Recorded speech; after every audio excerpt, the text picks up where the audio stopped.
করা হয়। আমাদের দেশের রাজনৈতিক নেতৃবৃন্দ সবাই উৎসব করে শ্রমিক দিবস পালন করে, শ্রমিকদের অধিকারের কথা বলে, কিন্তু আজ পর্যন্ত শ্রমিকরা তাদের অধিকার ফিরে পায় নাই। এটাই সত্য কথা আর কি। বরঞ্চ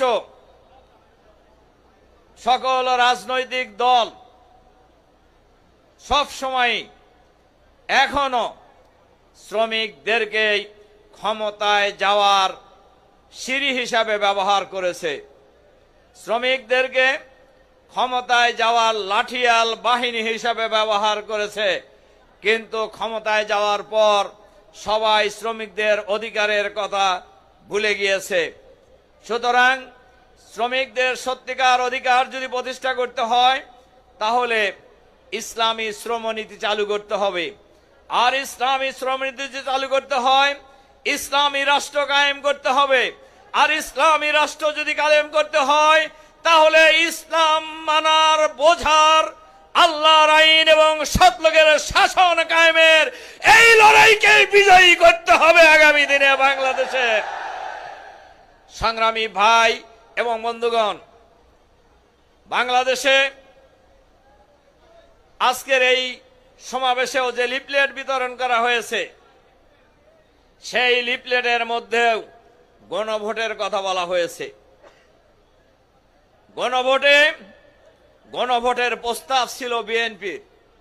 আমরা পার্লামেন্টে ওই কথা বলেছি। আমরা বলেছিলাম গণভোট আর জাতীয় নির্বাচন আলাদা আলাদা দিনে করা, গণভোট আগে করা, এরপরে জাতীয় নির্বাচন করা। কিন্তু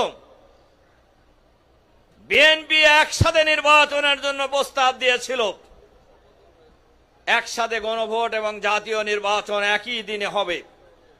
আর নির্বাচনের পর এই নির্বাচনে জনগণ 70% জনগণ গণভোটের পক্ষে রায় দিয়েছে। আর এই গণভোট ছিল সংস্কারের জন্য গণভোট। বাংলাদেশে এভাবে পরিচালনার জন্য সংস্কারের গণভোট। কিন্তু আমরা লক্ষ্য করেছি নির্বাচিত হওয়ার পর এই গণভোটের রায় মানার ক্ষেত্রে বিএনপি সরকার গঠনের পর গড়িমসি করছে। আমরা ধিক্কার জানাই যে স্বরাষ্ট্রমন্ত্রী ঐক্যমত কমিশনের মিটিংয়ে এই প্রস্তাব দিয়েছিলেন